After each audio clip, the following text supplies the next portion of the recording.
여러분 안녕하십니까. 폭우로 교량 상판이 내려앉은 대전 유등교를 철거하고 재건축하는 방안에 무게가 실리고 있습니다. 전면 통제로 장기간 시민 불편이 불가피한 만큼 장마가 끝나는 대로 임시 가교도 설치됩니다. 대전시는 유등교를 지나는 버스를 우회 운행시키고 교량 진입 교차로를 T자형으로 바꾸는 등 교통대책도 내놓았습니다. 양정진 기자입니다.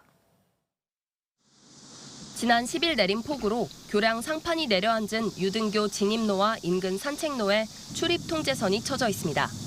하루 평균 6만여 대의 차량이 이용하던 유등교 통행이 막히면서 오늘도 교통 혼잡이 이어졌습니다. 이로 아니면 어디로 가야 될지를 잘 모르겠어요, 저도. 당황스러운데 어쨌든 이거 물수에 가서 그런 거잖아요. 어쩔 수 없는 거니까 다른 방법을 찾아서 가야죠. 정밀 안전진단에 들어간 대전시는 보수 보강을 넘어 전면 철거까지 검토하고 있습니다. 트램 노선인 유등교 일부 차로는 당초 연말 전면 철거가 예정됐던 만큼 안전성 확보를 위해 전면 재건축할 가능성이 제기된 겁니다. 전에도 한번 치마 발생을 했고 또 교각이 너무 많아서 옛날 딸이라 추가 또 수해나 이런 거에 대해서 취약한 다리이기 때문에 현재로는 전면 철거 방식적으로 비중을 좀 두고 있습니다. 다만 어느 쪽이든 장기간 시민 불편이 불가피한 만큼 종합교통대책도 내놨습니다. 대전시는 시민 불편을 최소화하기 위해 장마가 끝나는 대로 이 유등교 인근에 임시 가교를 설치한다는 계획입니다. 가교 설치 전까지는 유등교를 지나는 20개 노선의 버스 109대를 인근 태평교와 도마교로 우회시켜 미운행 구간을 최소화할 방침입니다. 교차로 신호 방식도 T자 형태의 삼거리 체계로 변경해 교통량을 분산시킨다는 계획입니다. 2주 정도간 이 신호 시스템을 세팅을 할 계획이고요. 계속 이제 그 모니터링을 해가면서 하루에 한 10개 교차로 정도씩 계속 미세 조정을 할 계획입니다. 대전시는 유등교뿐 아니라 관내 30년 이상 된 노후 교량들에 대해서도 안전진단을 실시하겠다고 덧붙였습니다. TJB 양정진입니다. 지난 8일부터 내린 폭우로 충남 지역의 농경지 7,461헥타르가 침수되고 510억 원 상당의 재산 피해가 발생한 가운데 공무원들과 적십자, 자율방재단, 자원봉사자 등 7천여 명이 피해 복구 작업에 나섰습니다. 육군 32사단도 피해가 집중된 논산 강경읍과 서천, 금산군에 장병 460여 명을 파견해 침수 지역의 가옥 정리와 농경지 정리를 도왔습니다. 농협중앙회 대전본부 임직원 30여 명도 마을 전체가 물에 잠긴 서구 용촌동 피해 지역을 찾아 현장 정리와 폐기물 수거 등 작업에 나서는 등 곳곳에서 도움의 손길이 잇따랐습니다. 논산계룡 금산이 지역구인 더불어민주당 황명선 의원이 극한호우로 큰 피해를 입은 논산과 금산군 지역을 특별 재난지역으로 지정 선포해 줄 것을 정부에 촉구했습니다. 황 의원은 국회 소통관에서 기자회견을 열고 한덕수 국무총리를 만나 이같이 요청했다며 한 총리도 신속히 검토하겠다고 답했다고 밝혔습니다. 논산시는 이번 폭우로 1명이 숨지고 150개 공공시설과 144개 사유시설이 침수됐고 금산군도 산사태로 1명이 숨지고 383개 공공시설과 460개 사유시설에서 침수 피해가 발생했습니다. 대전시의회가 TJB 단독 보도로 성추행 논란에 휩싸인 송할섭 대전시의원에 대한 징계 절차에 돌입했습니다. 시의원 절반이 송 의원의 윤리위 회부를 요청하는 징계 요구서에 서명해 조원희 의장에게 제출했는데 조 의장이 오늘 본회의에서 이를 받아들였습니다. 조영준 기자의 보도입니다. 성추행 논란이 불거진 송할섭 대전시 의원 징계에 미온적인 태도로 비난을 받아온 대전시 의회. 제19 감싸기 논란에도 열흘 넘게 손을 놓고 있었던 시의회가 송 의원에 대한 징계 절차에 들어갔습니다. 지난 10일 오후 송 의원의 윤리위 회부가 필요하단 시의원들의 서명이 담긴 징계 요구서가 조원휘 의장에게 전달된 겁니다. 요구서엔 시의회 재적위원 22명 중 절반인 11명의 의원이 서명을 마친 걸로 전해졌습니다. 오늘 윤리위 회부 기한이 오늘까지인데 좀 본회의에서 항상 윤리위 회부 최종 결정권을 가진 조원휘 의장도 본회의에서 징계 요구안을 받아들였습니다.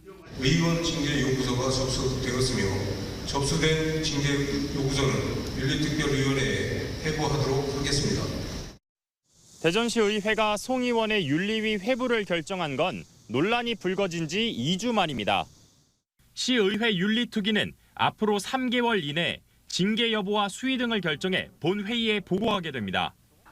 다음 주 중 윤리자문위원회가 소집될 걸로 전망되는 가운데 9명의 윤리위원으로 구성된 윤리특별위원회가 제명이나 출석 정지 등 구체적 징계 수위를 논의할 예정입니다. 기본적으로는 중징계 이상 굉장히 심각하게 저희는 사건을 받아들이고 있습니다. 아마도 징계 수위가 낮지는 않을 걸로 예상하고 있습니다. 본격적으로 시의회 징계 절차를 밟게 된 송 의원은 자신에 대한 윤리위 회부가 결정된 본회의에 출석하지 않았습니다. TJB 조형준입니다. 지난 10일 내린 집중호우에 따른 탐방로 복구와 안전점검을 위해 대둔산 도립공원 입산이 통제됩니다. 대둔산 도립공원은 선녀폭포와 군지폭포 220철계단으로 가는 수락데크가 계곡물이 범람하면서 암석에 부딪혀 파손됐고 태고사길도 낙석으로 아스팔트 포장이 깨지고 싱크홀이 생기는 등 큰 피해를 입었습니다. 충남 산림자원연구소는 탐방로 복구와 안전점검이 마무리될 때까지 입산이 통제된다며 빠른 시일 내 정상화될 수 있도록 복구에 최선을 다하겠다고 밝혔습니다. 지난 8일부터 10일까지 450mm의 폭우가 쏟아지면서 유네스코 세계유산인 부여 나성 등 부여 지역의 문화유산 6곳이 피해를 입었습니다. 나성은 성곽 탐방로 사면에 토사가 유실됐고 백제 왕도 핵심 유적인 사적 제420호 능안골 고분군은 탐방로 옆 사면과 봉분 2기가 유실됐습니다. 부여군은 피해 규모가 6,130제곱미터에 달한다며 국가유산청에 복구 비용 7억 원을 요청했습니다. 전국적으로 선호 지역에 따라 부동산 시장의 양극화가 심화되고 있는 가운데 대전에서도 구별로 아파트값 하락폭이 다르게 나타나고 있는데요. 전반적인 하락장에도 보합 수준을 유지해온 대전 유성구에서 올여름 대규모 아파트 단지들이 분양에 나서 흥행 성적에 관심이 모아지고 있습니다. 김철진 기자의 보도입니다. 서울과 수도권을 중심으로 아파트 매수 심리가 호전되며 전국 아파트값도 상승세를 타고 있습니다. 한국부동산원의 전국 아파트 매매 가격 지수는 4주 연속 오름세를 기록했고 변동폭도 커지는 모습입니다. 대전의 경우 아직도 하락세긴 하지만 지역별로 온도차가 큽니다.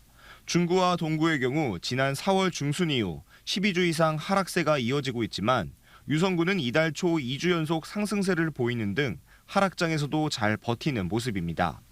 전문가들은 전반적인 부동산 시장 침체로 관망세가 이어지는 가운데 수요자들의 옥석 가리기로 인해 지역별 양극화가 심화될 것으로 보고 있습니다. 가격이 오를 수 있는 지역은 그래도 가격이 계속해서 오르고 있지만 그렇지 않은 지역은 가격이 더 하락할 수도 있는 그런 위험성이 농후하다. 한쪽으로 몰리는 현상이 뚜렷하게 이런 가운데 올 하반기 대전 분양시장에 이목이 쏠립니다. 대전 원도심을 중심으로 이뤄진 상반기 아파트 분양시장은 대체로 저조했지만 올여름 유성구에서 3,600여 세대의 대규모 분양이 예고돼 있기 때문입니다. 올해 대전 분양시장의 최대어로 손꼽히는 도안 2단계 개발 사업도 이달부터 본격적인 분양에 나섭니다. 금리 인하 기대감으로 코스피가 연고점을 넘어서는 등 자산시장 열기가 이어지고 있는 것도 하반기 지역 분양시장의 중요한 변수로 평가됩니다. 부동산 시장 양극화 속에 알짜배기로 평가받는 선호지역 아파트 단지들이 고분양가에도 흥행에 성공할 수 있을지 주목됩니다. TJB 김철진입니다.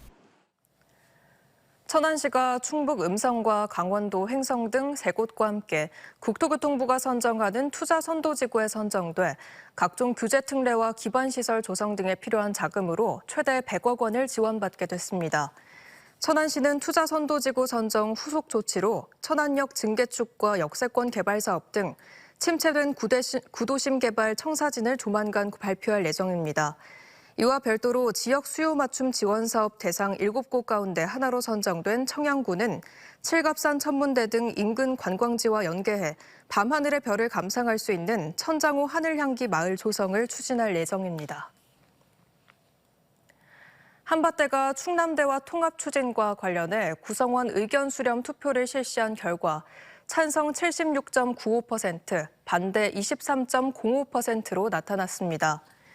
지난 9일에서 11일까지 진행된 이번 투표에는 대학 모든 구성원의 61%인 5,526명이 참여했으며 교수는 약 90%, 직원 조교는 74%, 학생은 76%가 찬성했습니다. 앞서 충남대가 진행한 구성원 투표에선 찬성 66.75%, 반대 33.25%로 나타난 가운데 두 대학은 투표 결과 등을 포함해 글로컬 대학 30 본지정 심사에 필요한 최종 실행 계획서를 오는 26일까지 제출할 계획입니다. 다만 교명과 유사 중복학과 통폐합, 캠퍼스 재배치 등 일부 이견이 있어 최종 합의 과정이 주목됩니다. 국내 연구진이 미국과 러시아에 이어 세계에서 세 번째로 우주 원자력 전지 개발에 성공했습니다.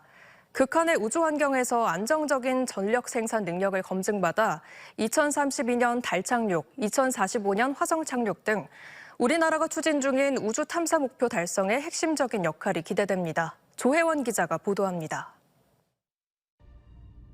우주의 극한 온도와 모래 폭풍을 견디며 우주 탐사선에 열과 전력을 지속적으로 공급하기 위해선 원자력 전지가 무엇보다 중요합니다. 원자력 전지의 주 임무는 우주 공간에서 10년 이상 전력을 공급하는 것으로 미국과 러시아 두 나라만이 자체 개발한 원자력 전지를 우주 탐사에 활용하고 있습니다.